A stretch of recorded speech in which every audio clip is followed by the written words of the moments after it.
sering terjadinya penyalahgunaan narkoba dan sering juga terjadinya transaksi yang berulang di wilayah tersebut.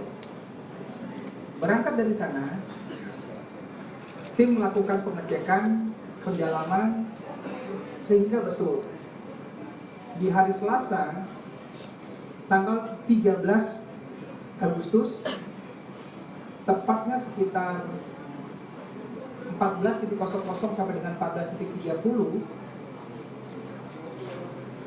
tim melakukan penggeledahan dengan penangkapan satu tersangka inisial RR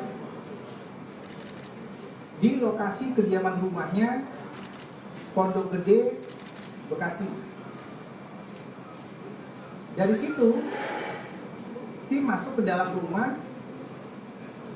Awalnya rumah dikunci, kamar dikunci, sehingga dilakukan penggeledahan. Pada saat penggeledahan, betul tersangka RR, kami lakukan penangkapan dan penggeledahan, ditemukan beberapa alat yang terkait dengan narkoba yang sudah kami lakukan penyitaan, yaitu alat hisap yang digunakan berbentuk kemasan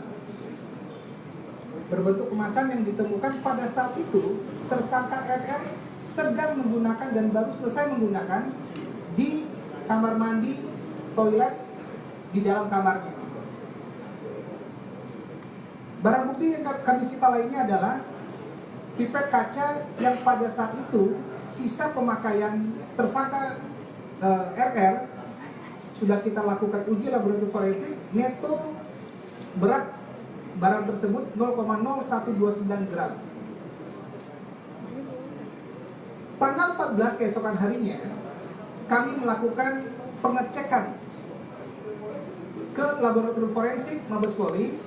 Beberapa hal yang kami lakukan pengecekan. Yang pertama adalah tes awal urin, hasilnya adalah positif met dan amfetamin. Yang kedua, terkait dengan barang bukti yang disita, neto 0,0129 gram, positif metamfetamin.